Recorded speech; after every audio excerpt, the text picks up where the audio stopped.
Bueno, es un placer de verles en esta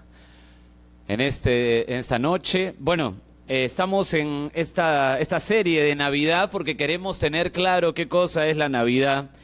Y lo mejor que podemos hacer es meternos a las Escrituras, indagar, y ayer estuvimos con las personas que pudieron venir indagando sobre la contradicción de la Navidad, porque aparentemente habían profecías contradictorias que ayer tuvimos que deshojar paso a paso en una sorprendente tarea de la genealogía, porque estamos estudiando Mateo capítulo 1, Mateo capítulo 2.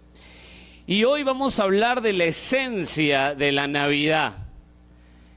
Y cuando entramos a la Biblia vamos a poder entender lo que significa esa Navidad, esa única Navidad que hubo hace más de 2000 años y cuál es el sentido que tiene, primero cautivando y argumentando correctamente nuestra mente, porque ahí debe ser el mensaje a su mente, a mi mente, al intelecto, para que baje bien al corazón. Ayer tuvimos un paso fabuloso por la genealogía, mostrando al Jesús hombre. ¿Por qué se escribe la genealogía de Mateo? Porque del capítulo 1, versículo 1, hasta el versículo 17, quieren mostrar a Jesús hombre. Pero a partir del versículo 18 hacia adelante, todo el capítulo 1 hasta el verso 25 muestran a Jesús divino.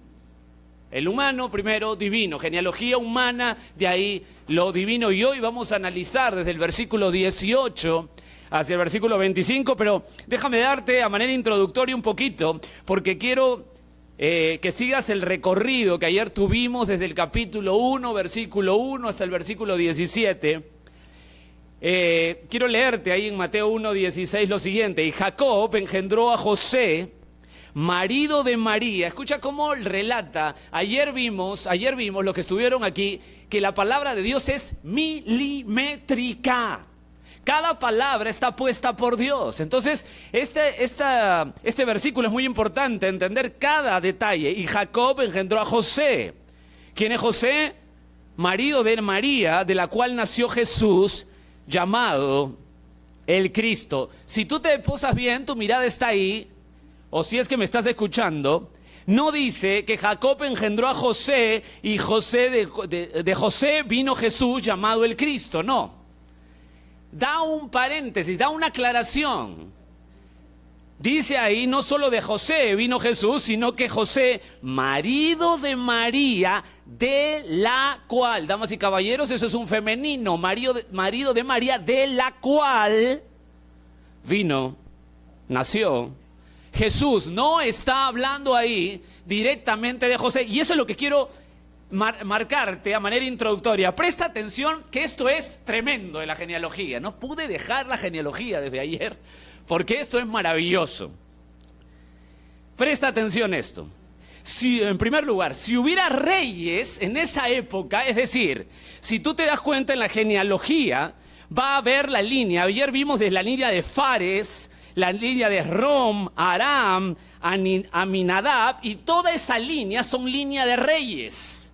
O sea, si hubiera seguido los reyes en la época del primer siglo, cuando nació Jesús, ¿quién obviamente sería rey de Israel?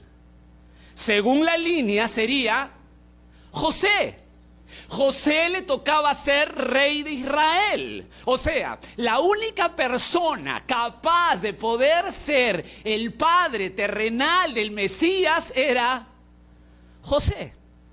Era obvio, pero que déjame aclararte que a partir del verso 11, donde está Josías engendró a Jeconías, él es el último rey de Israel. Y déjame enseñarte por qué él fue el último rey de Israel. Y cuando llega José, ya no pudo ser rey. Ese fue el último rey. A partir de Jeconías hacia abajo ya no hay reyes. Porque hay una nota, dice que vinieron de la deportación, hubo una deportación a Babilonia. Pero déjame ir al pasaje que nos sorprende a esta genealogía. Jeremías capítulo 22, verso 30. Lo puedes apuntar si usted desea. Jeremías 22:30 dice: así ha dicho el Señor, escribid lo que sucederá a este hombre, está hablando de Jeconías, privado de descendencia, hombre a quien nada próspero sucederá en todos los días de su vida, porque ninguno de su descendencia, escucha lo que le dice Dios a Jeconías, que era un rey totalmente perverso. Porque ninguno de su descendencia logrará sentarse sobre el trono de David, ni reinar sobre Judá. Ahí cuando nosotros leemos eso, vamos a encontrar que está hablando, si el verso 24 de Jeremías 22 dice que habla de Conías. Bueno, Conías es el mismo de Mateo 1:11, Jeconías.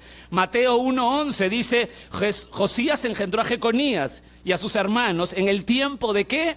De la deportación de Babilonia. Después de la deportación de Babilonia ya no hay rey en Israel.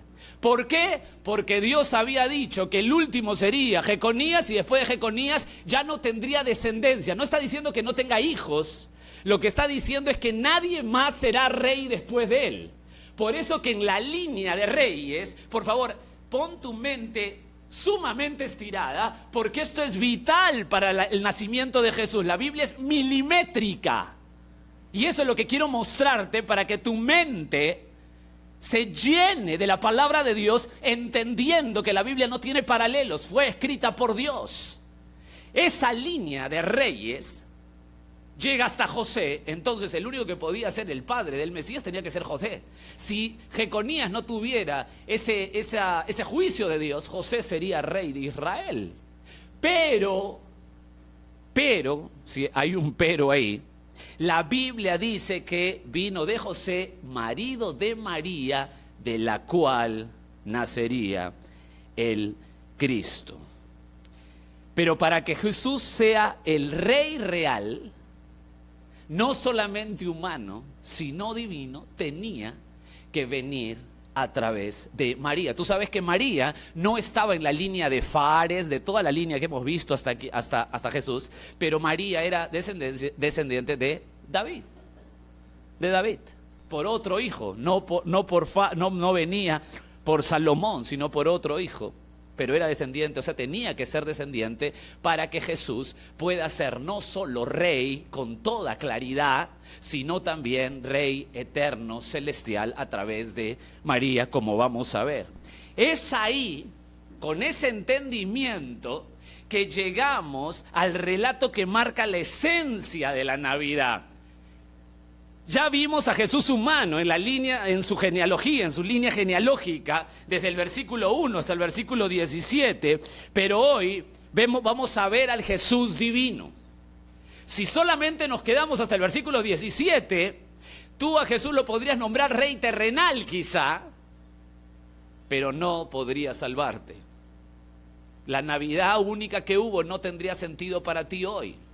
Y a veces mucha gente vive como si solamente Jesús vino para que tú en la Navidad tengas algún tipo de luces o árbol o panetón o regalos, pero no implica nada en su vida. Bueno, a partir del verso 18 está la esencia de la Navidad. Si no hubiera este verso 18 al 25, mis queridos, esta reunión no tiene sentido. Esta es la esencia de la Navidad. Déjame relatarte Mateo capítulo 1, 18 al 25, para seguir avanzando en nuestro estudio. El nacimiento de Jesucristo fue así, dice Mateo. Estando desposada María, su madre, con José, antes que se juntasen, se halló que había concebido del Espíritu Santo. José, su marido, como era justo y no quería infamarla, quiso dejarla secretamente. Y pensando él en esto, he aquí un ángel del Señor le apareció en sueños y le dijo: José, hijo de David, no temas recibir a María tu mujer, porque lo que en ella es engendrado del Espíritu Santo es. Y dará a luz un hijo y llamará su nombre Jesús, porque él salvará a su pueblo de sus pecados. Todo esto aconteció, mira cómo dice Mateo, para que se cumpliese lo dicho por el Señor por medio del profeta cuando dijo: he aquí, una virgen concebirá y dará a luz un hijo y llamará su nombre Emmanuel. Eso lo explicamos ayer, ¿verdad? Que traducido es Dios con nosotros. Y despertando José del sueño, hizo como el ángel del Señor le había mandado y recibió a su mujer, pero no la conoció. Este detalle es vital. Pero no la conoció hasta que dio a luz a su hijo primogénito y le puso por nombre Jesús. Es impresionante y vital este relato, pues si lo dejamos, como dije, en Mateo 1, capítulo 1, versículo 1 al 17, tendría el derecho de ser rey, pero no librarte del pecado, y por ende todos caminaríamos con seguridad al infierno. Gracias a Dios que está el versículo 18 al 25, con la realidad bíblica de Jesús divino, no solamente Jesús humano. Ayer vimos que Jesús es 100% hombre y 100% Dios. Si alguien aquí no entiende eso, es decir, no acepta que el que vino en un corral a nacer es 100% hombre y 100% Dios, que eso implica que sea el dueño de tu vida. O sea, no es solamente aceptarlo intelectualmente y decir, sí, claro, es Dios y punto. No, si no es el dueño de tu vida, la Navidad para ti es ridícula. Ni siquiera la celebres, porque es ridículo. Jesús tiene que ser el dueño. ¿Por qué? Porque nació Dios. ¿Cómo es esto? ¿Cómo que nació Dios? El Dios encarnado vino al mundo en forma misteriosa. Ayer tratamos de explicarlo al Jesús humano. Si rechazo el nacimiento sobrenatural, escucha bien esto es vital. Si rechazo el nacimiento sobrenatural y virginal de Jesús, si creo que no fue así exactamente, que no vino a través de una virgen, entonces Jesús no puede salvarme. Pues la Biblia dice que Jesús nació sin pecado. Por ello, que al morir en la cruz me limpia. Si me arrepiento, por supuesto, si me arrepiento, pues Él puede pagarlos. Pero si rechazo el nacimiento de Cristo, si rechazo el nacimiento virginal, estoy negando rotundamente la salvación de mi alma. ¿Escucharon lo que les dije? Si yo rechazo el nacimiento virginal de Cristo, si yo tengo una idea vaga de lo que es esto te destroza la vida, porque rechazar el nacimiento virginal rompe el evangelio. Obviamente, diciéndote esto, yo te pregunto, todas las armas contra Jesucristo, todas las armas satánicas, ¿a dónde se pondrían? Al nacimiento virginal. Si Satanás logra en tu mente enseñarte o creer que el nacimiento virginal no fue exactamente como relata Mateo 1, 18 al 25, si Satanás consigue eso, entonces rompe el evangelio completo. Si Satanás ataca el nacimiento virginal, ataca el evangelio. Y si Satanás ataca el evangelio, entonces se rompe toda esa esperanza de salvación. Si ataca el nacimiento virginal, ataca el evangelio. Y Satanás lo que quiere es atacar el evangelio. Y si no puede atacar el evangelio, lo que hace es cambiar el evangelio. Y si no puede cambiar el evangelio, lo que hace es mezclar el evangelio. Y si no puede mezclar el evangelio, entonces diluye el evangelio. Entonces al final tú puedes creer que eres buena gente, puedes tener todas las navidades que quieras, como quieras, pero vas a la condenación eterna. Esto es crucial. El nacimiento virginal es crucial. Permíteme darte 3 aspectos de la esencia de la Navidad, de los cuales depende tu eternidad. Si esto no fue así, usted, escúcheme bien, usted no tiene esperanza de eternidad. Si esto no fue así, si algo aquí está equivocado, si el relato bíblico está exagerado, si algo no es correcto, usted y yo no tenemos esperanza absoluta de vida eterna. Qué difícil suena esto porque vivimos en un mundo humanista, positivista, totalmente lleno de arengas ridículas que te dan falsas esperanzas a una vida eterna que no va a pasar mientras tú no conozcas a Cristo como tu Señor.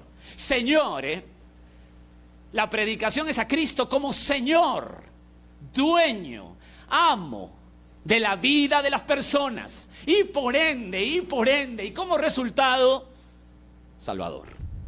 Señor. A Cristo en los púlpitos cristianos se le predica como dueño de la vida. Quieren ir a Cristo los fines de semana y hacer de su vida lo que les da la gana. Hay matrimonios que vienen a las iglesias y quieren hacer los días de semana como les da la gana. No se puede así. Si usted no vive para Cristo, esclavo de Él, de acuerdo a sus demandas, damas y caballeros, por favor, no celebren el memorial de la Navidad porque es ridículo. El nacimiento virginal es absolutamente vital. Déjame darte 3 aspectos. Primero, el nacimiento, quiero hablarte del nacimiento sobrenatural. Verso 18 de Mateo 1. Los que tienen Biblia se van a ganar, porque esto es emocionante. Dice ahí, el nacimiento de Jesucristo fue así, estando desposada María, su madre, con José.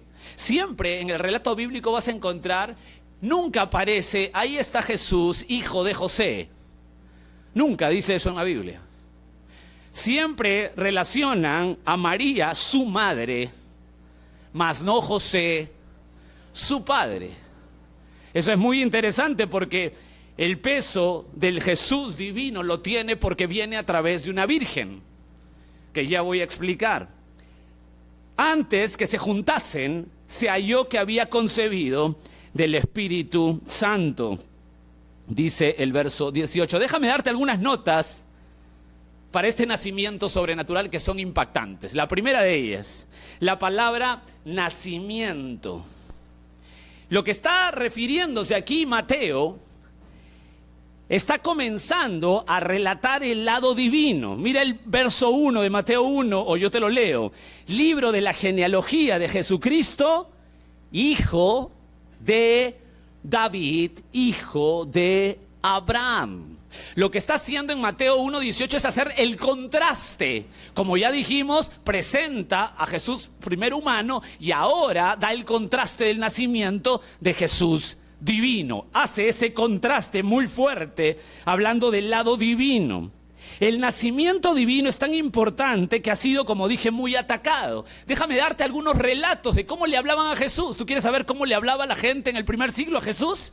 Escucha cómo le hablaban al Dios eterno que se encarnó. Juan 8:41, si tú ves Juan 8, y déjame contarte, Jesús tiene una disputa terrible contra los religiosos. Terrible. Como siempre, en todos los evangelios, terrible, contra los religiosos. Y en Juan 8:31 dice así, vosotros hacéis las obras de vuestro Padre. Jesús le dice a los religiosos, ustedes hacen las obras de vuestro Padre. ¿Quién es el papá de los religiosos? Que escuchen bien todos los religiosos, Que escuchen bien todos los religiosos, los que creen que ya se ganaron el cielo por ser algún tipo de cargo religioso, o pastor, o papa, o cura, o monja, o toda persona que crea que su religión lo va a salvar. Escucha lo que piensa Jesús. Dice ahí, ustedes son de vuestro padre. Obviamente está hablando de Satanás. Entonces le dijeron, mira cómo lo insultan a Jesús, mira cómo lo trataban al rey. Nosotros no somos nacidos de fornicación. Un padre tenemos, que es Dios. ¿Qué cosa le quieren decir los religiosos a Jesús? Le están diciendo, ¿sabes qué? Tú eres un hijo bastardo que alguien estuvo con su madre. En la literatura judía, esto lo puedes encontrar, esto está documentado. En la literatura judía, a Jesús se le llama Yeshú Ben Gendera. en la literatura judía. Yeshú ben Gendera. ¿Qué quiere decir Yeshú ben Gendera? Jesús, hijo ilegítimo de un soldado romano que embarazó a María. ¿Cómo lo conocen los judíos a Jesús? Como hijo ilegítimo que un soldado abusó de María y salió encinta. Siempre el nacimiento virginal fue atacado. Siempre. Es increíble cómo lo trataban a Jesús. Lo insultaban. Él es Dios. Y lo trataban siempre como una peste. ¿Por qué? Porque les caía mal. Porque rompía todo esquema religioso. Porque hablaba lo que Dios dice. Y cuando Dios habla debe retumbar tu mente y corazón. A lo que es pecado le decía pecado. A lo que Dios odia le decía que lo odia. No vivía en un ambiente religioso obsoleto, meciendo el pecado.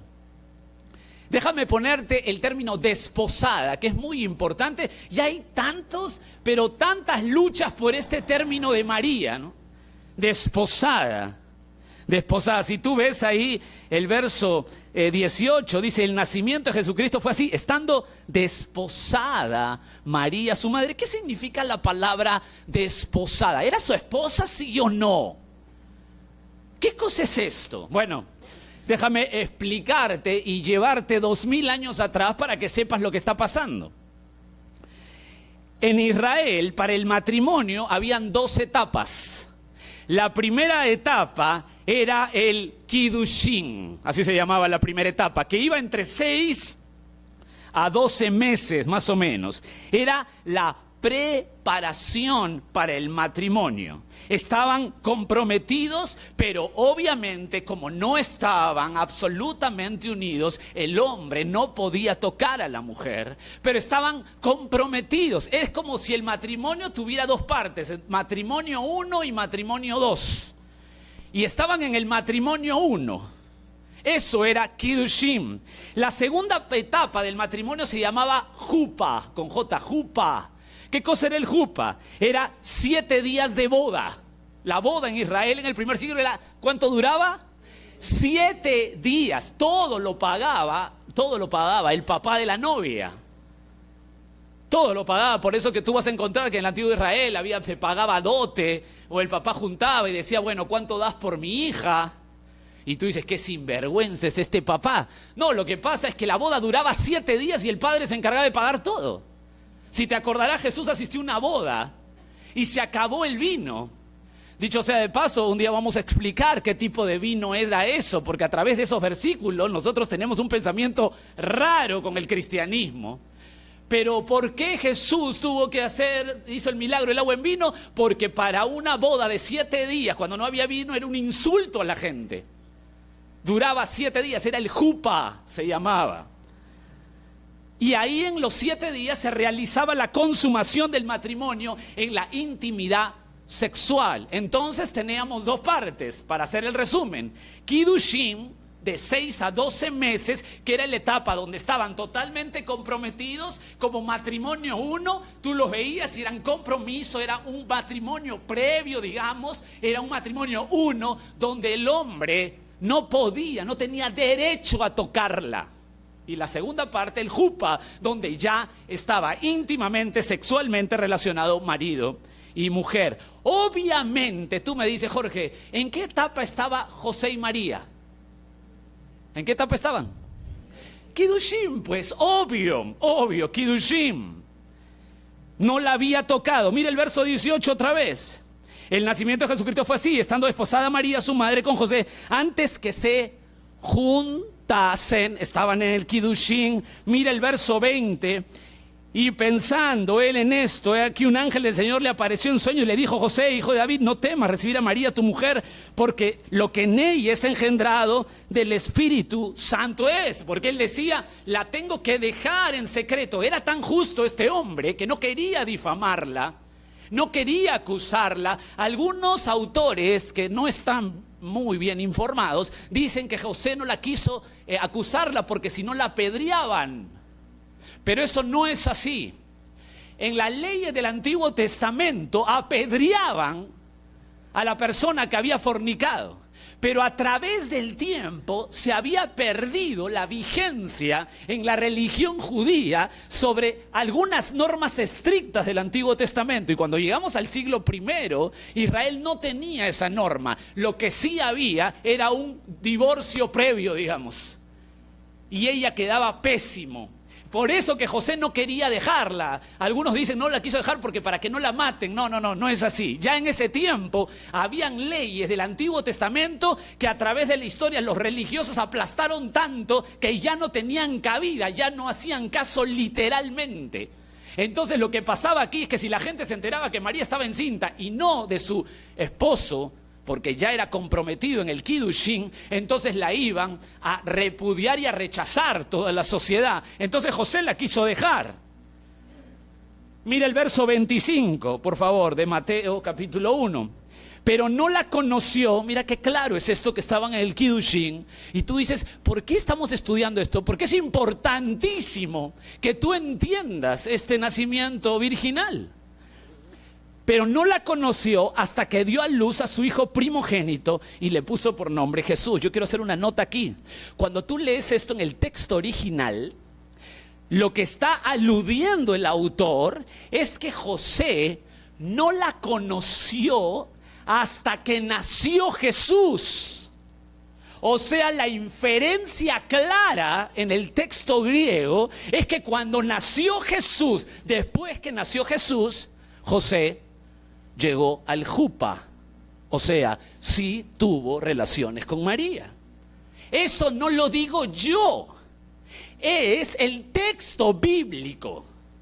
Y eso lo quiero aclarar, porque a veces nosotros ponemos a una persona elevada y hablamos sin conocimiento bíblico. La verdad es que la Biblia nunca dice que después de Jesús María no tuvo hijos, más bien dice que tuvo hijos y que José sí la tocó porque obviamente era su marido.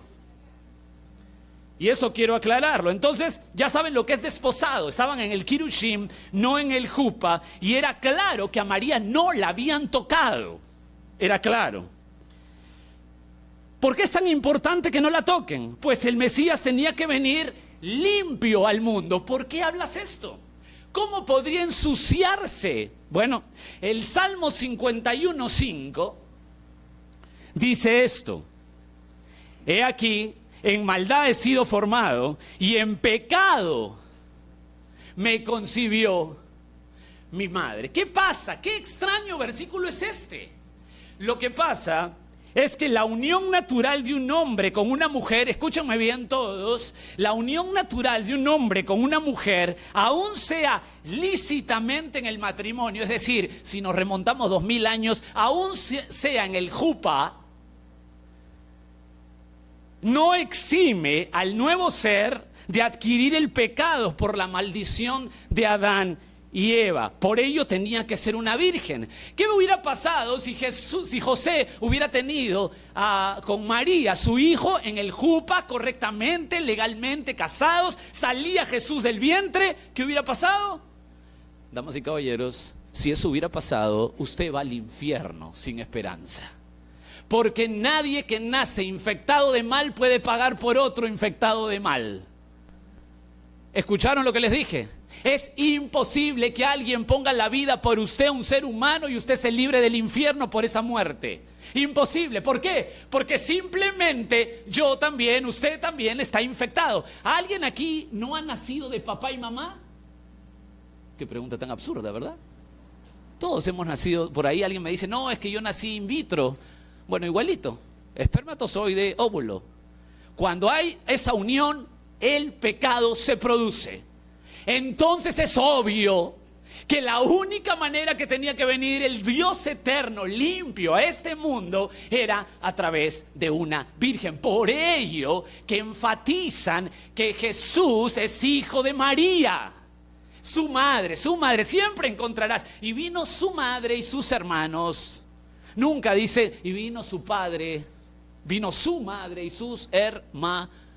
No es tanto así que cuando lo encontraron en el templo, ¿te acuerdas cuando vemos esa película? Encontramos a Jesús en 12 años en el templo, que está conversando con los maestros de la ley. Le dicen, ¿pero dónde has estado? Y Jesús le dice, en los negocios.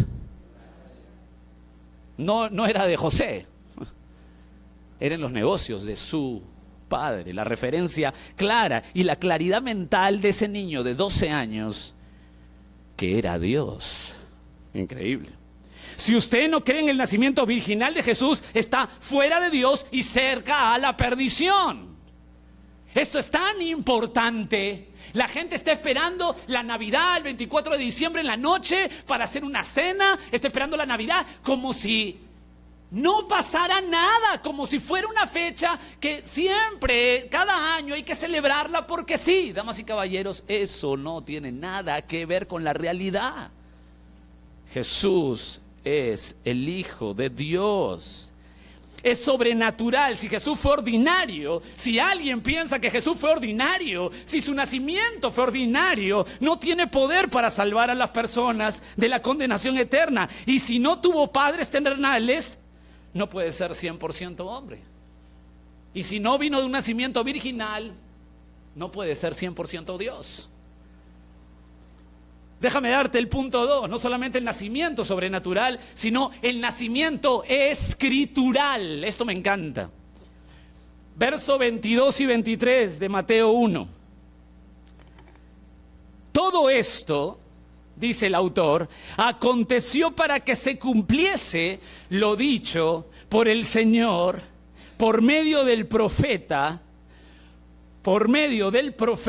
cuando dijo, he aquí, una virgen concebirá y dará a luz un hijo y llamará su nombre Emmanuel, que traducido es Dios con nosotros. Para que se cumpliese lo dicho por el Señor. Dios es el que planeó todo. Escúchame bien, Dios ha planeado todo milimétricamente, como vimos ayer, con exactitud total. Recuerda que esta profecía que ha leído Mateo, que ha puesto Mateo en su escrito, tiene 700.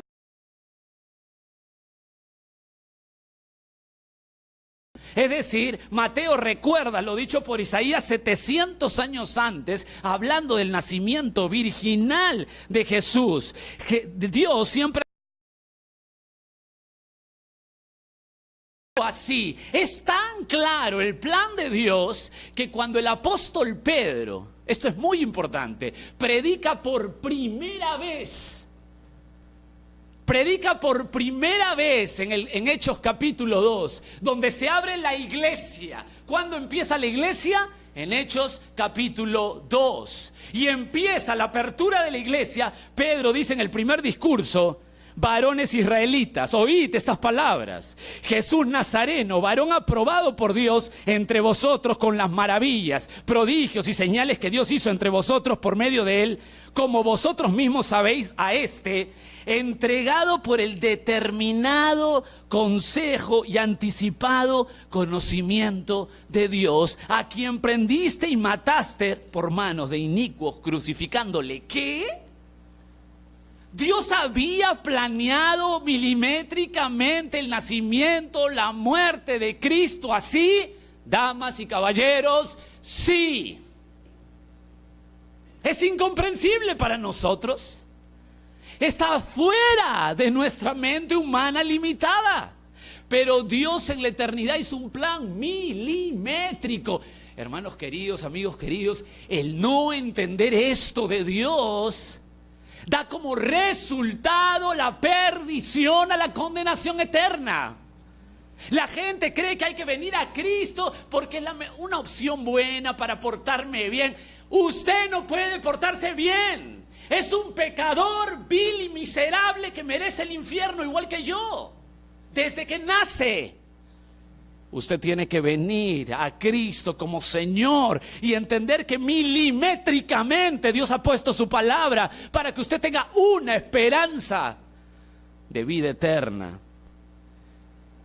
Ya estaba planeado el nacimiento así. Ayer vimos cómo se encerró todo en la historia. ¿Cómo puede ser que Dios sea el Dios de la historia con tanta claridad?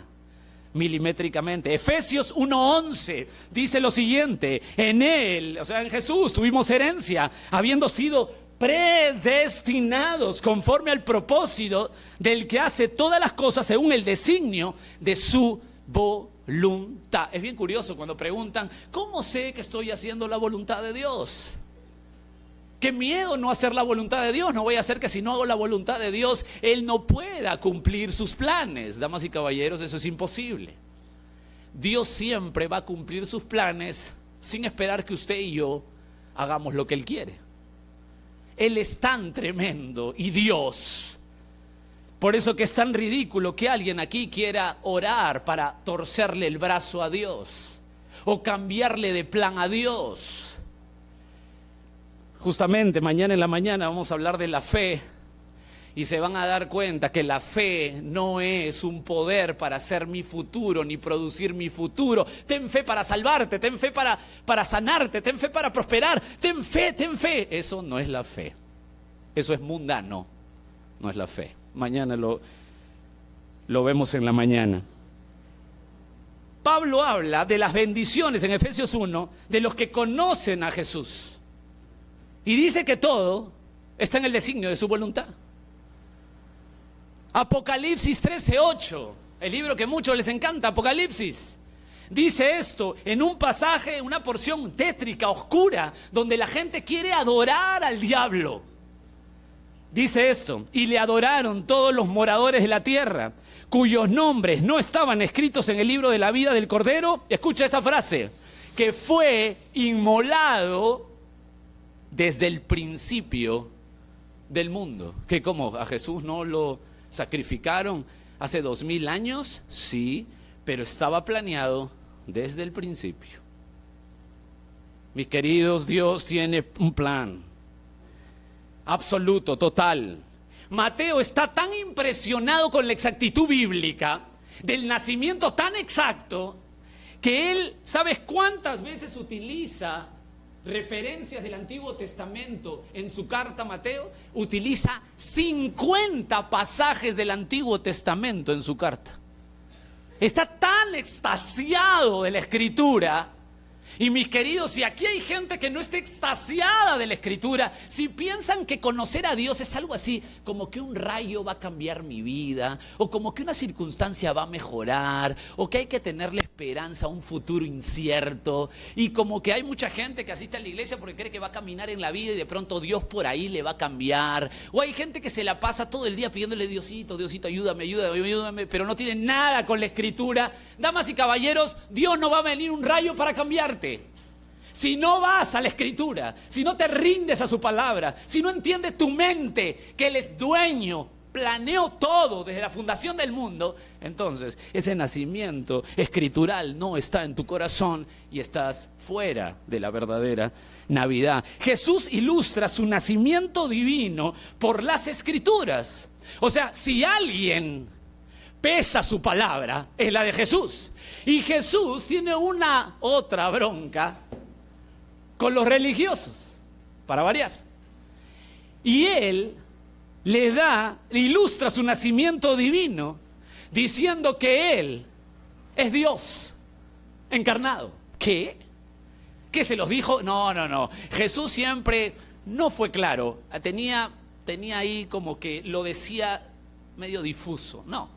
Fue absolutamente claro. Ustedes saben que me han hecho, bueno, cuando uno es pastor le hacen preguntas rarísimas. Y una de las preguntas más raras que han pasado es que les trate de explicar que Jesús es Dios, porque la gente cree que cuando dice hijo de Dios es el segundo, como si Jesús tuviera un hijo, así como usted tiene un hijo, Dios tuviera un hijo y es Él.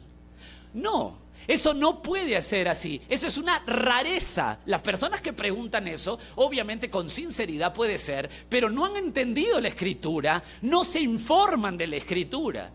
Es absoluto lo que Jesús decía. Él no decía yo soy el segundo, Él decía yo soy Dios. Y Él te dice a ti yo soy Dios, por eso tiene el derecho a mandar.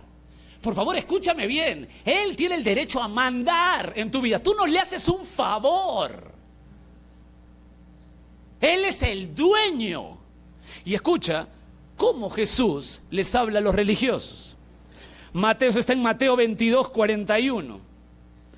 Y estando junto a los fariseos, Jesús les preguntó: ¿qué pensáis del Cristo? Imagínate esa pregunta que Jesús hace a los fariseos. ¿De quién es hijo el Cristo? Le dijeron: de David. Al toque la respuesta, ¿no?, de los sabiondos del mundo. ¿De quién es el Cristo? ¿Qué pensáis del Cristo? ¿De quién es hijo? Y la gente de frente: de David. Él les dijo: entonces, ¿por qué el Salmo 110, porque Jesús recita el Salmo 110, dice: pues como David en el Espíritu le llama Señor, diciendo, dijo el Señor a mi Señor, siéntate a mi derecha hasta que ponga a tus enemigos por estrado de tus pies? Jesús dice: pues si David le llama Señor, ¿cómo es su hijo? Y nadie le podía responder palabra, ni osó alguno desde aquel día preguntarle más. Escucha lo que dice Jesús: ¿quién es el Cristo? ¿De quién es hijo? De David. Y él dice: ¿ah, sí? Qué curioso, porque en la Escritura dice el Señor a mi Señor. ¿De qué está hablando?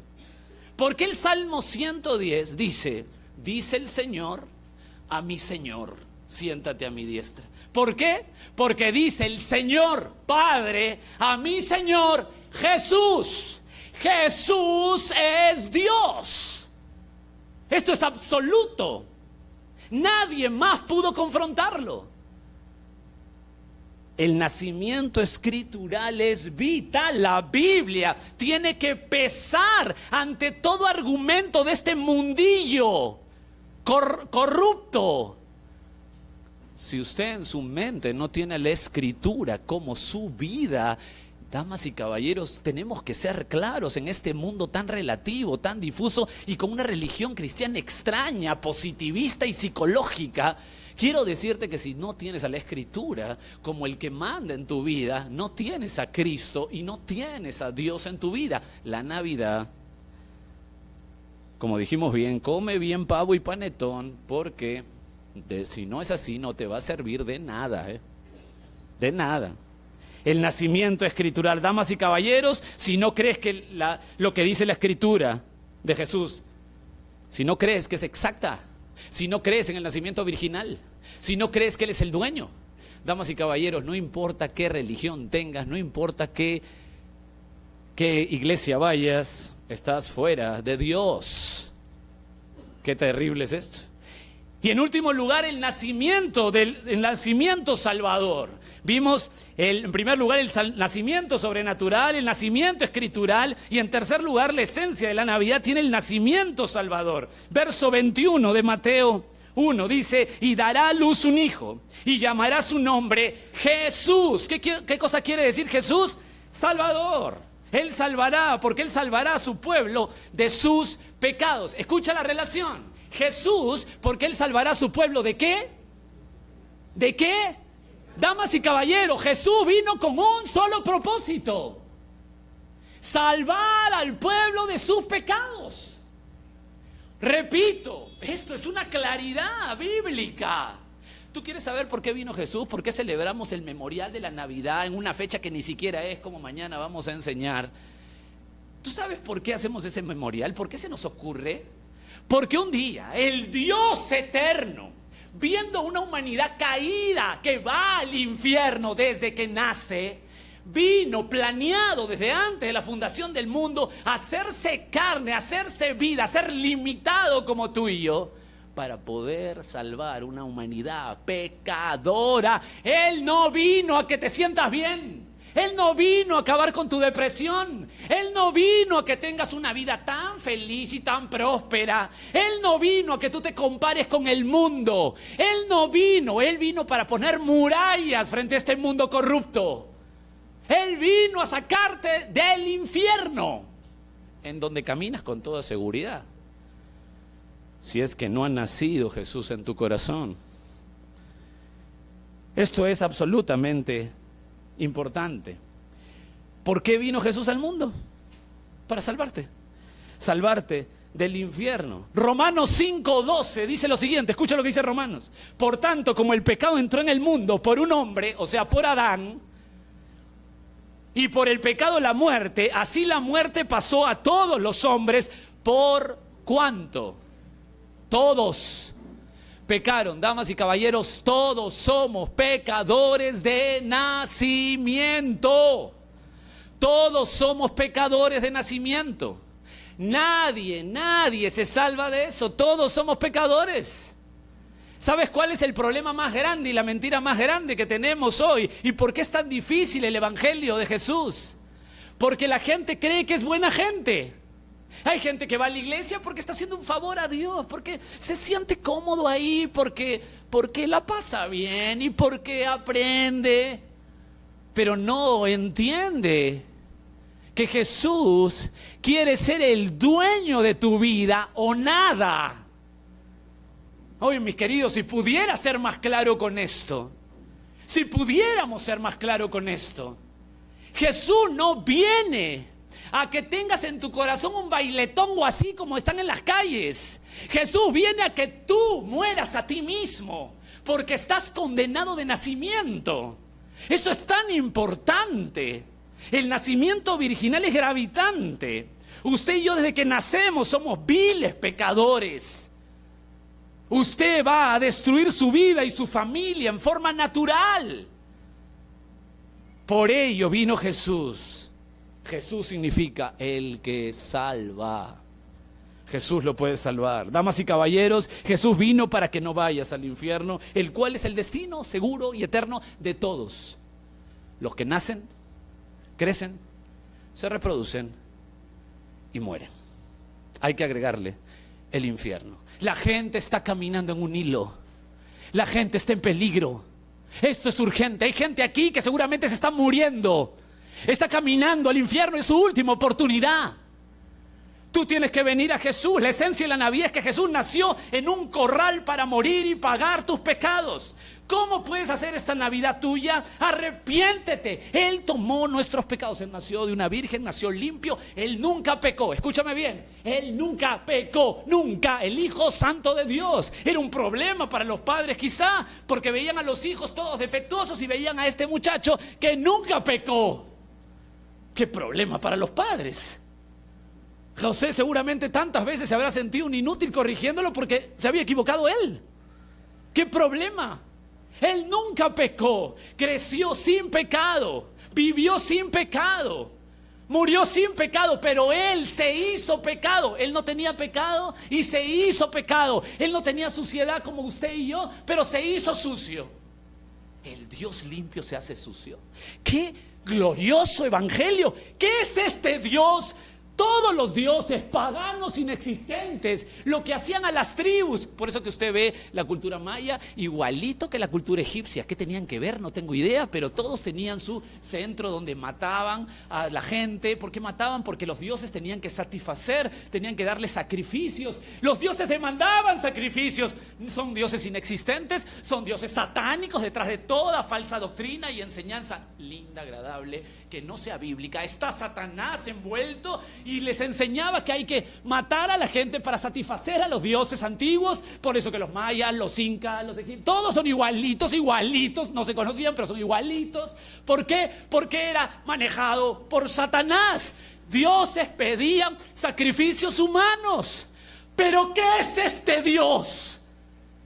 Que Él mismo se pone como sacrificio en el matadero.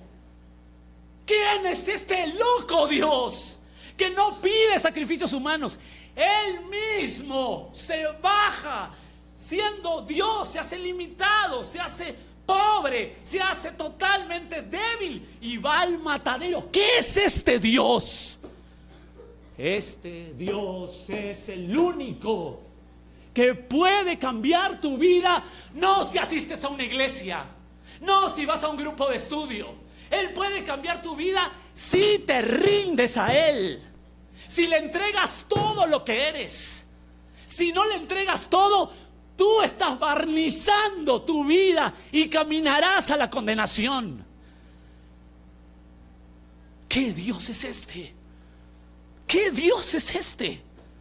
sacrificios humanos, no, Él mismo se puso como sacrificio por usted, por usted, por usted, por usted. Ven a Él hoy. Deja la religión. Yo sí soy salvo y vivo como sea. ¿Qué es esto? Lutero, el gran reformador, decía que la salvación está relacionada con la santificación. El fruto de que uno es salvo se ve, escucha, para que la cristiandad de hoy se espante. El fruto se ve instantáneamente. Si no ha cambiado tu vida y te dices cristiano. Los grandes reformadores, los grandes teólogos, los grandes estudiosos bíblicos, no este pobre hombre, sino los grandes, te dirían: te has equivocado de Jesús. No has entendido que el que nació es Dios. No has entendido que su muerte te da vida. Porque si Jesús tenía que morir, simplemente morir para salvarnos del pecado, entonces mejor no hubiera vivido 33 años y hubiera venido de frente, de alguna manera, se hubiera ido a la cruz, moría y cumplía, ¿verdad? No. Él vivió. No solamente la muerte de Cristo te da salvación, sino que la vida de Cristo te enseña la obediencia. Quitar que yo llego a Cristo y vivo como quiero, eso es totalmente fuera de la Biblia. Mis queridos, Él murió y resucitó, no para que seas miembro de una iglesia, sino para que te libres del infierno. Ven a Él hoy. Y por eso, que si tú quieres venir hoy a Él, lo único que tienes que hacer es pedirle perdón en tu corazón, rendirte a Él, no venir a aceptarle, no venir a decir: bueno, Jesús, acá estoy, mira, me gusta la iglesia, pero de lunes a sábado, depende cuándo vaya a la iglesia, pero de lunes a sábado vivo como quiero, Por favor, Jesús, yo te acepto para que ayudes a mi vida. Yo te acepto para que me salgan mis proyectos. Yo te acepto como estoy en depresión, quiero ya no deprimirme, entonces yo te acepto para que tú cambies mi sentir. Jesús no es el genio de la lámpara. Jesús no es tu servidor. Él viene a ti para librarte del infierno. Lo que haga con la vida después, eso es problema de Él, no tuyo. Él viene con la condición de que tú entiendas que a partir de que Él llega a tu vida, tú ya no decides tu vida y que serás esclavo y esclava de por vida. Él no viene a darte falsas esperanzas de que vengo para que tú seas prosperado, ni sanado, ni torpezas mentales así. Él viene para darte vida eterna porque tienes otra posibilidad de que no escuches su llamado irresistible y camines a la condenación eterna. Si tú quieres hacerlo, simplemente te tienes que arrepentir, pedirle perdón y decirle: Señor, hasta aquí he sido un religioso, una religiosa. He intentado, pero no he podido. Bueno, no has podido porque no te has rendido a Él. No le has dicho que sea tu amo y dueño.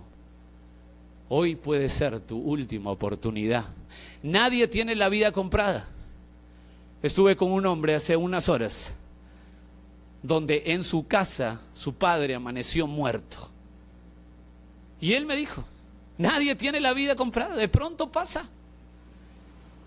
Quizá no amaneces, tú no lo sabes, ni yo tampoco. Pero si tienes a Cristo, has ganado todo. Si no tienes a Cristo, no importa cuánto del mundo ganes y cuántos planes cumplas en tu vida y cuántos sueños, todo será nada. Si la esencia de la Navidad no está en tu corazón, te digo con toda mi fuerza, en vano esfuerzas tu vida, porque irás al infierno. Por eso que en esta noche, si alguien quiere entregarle su vida a Cristo, si ha escuchado ese llamado irresistible y ha dicho: Señor, de verdad, yo quiero cambiar de vida, quiero cambiar de norte a sur, mi vida se destroza.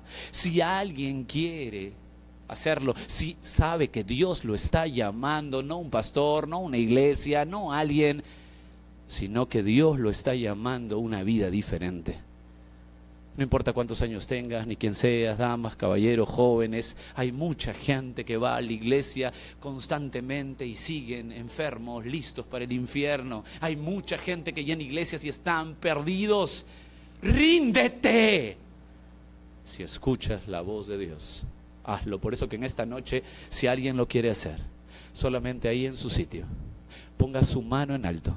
Y yo quiero orar por él, por ella, por aquel joven, señorita, dama, caballero. Si alguien lo quiere hacer, ponga su mano en alto. Y yo quiero desde aquí, si sabes que Dios te está llamando, ven a Él antes que sea demasiado tarde. Si quieres hacerlo, quiero orar por ti. Jorge, ¿por qué le dices a la gente que levante la mano? Bueno, porque Dios dice en su palabra que el que lo confiesa constantemente, públicamente, Él lo confesará en el cielo. Pero si te escondes de Él y sabiendo que lo necesitas no lo confiesas, Él te negará públicamente. Esto es un llamado personal. No necesitamos masas, no necesitamos nada de eso. Usted sabe bien su condición. Si alguien hoy escucha el llamado irresistible y de verdad quiere que su vida sea transformada, ríndase, pida perdón, arrepiéntase, pero de verdad, con mente primero, que baje bien al corazón. No importa si sientes o no.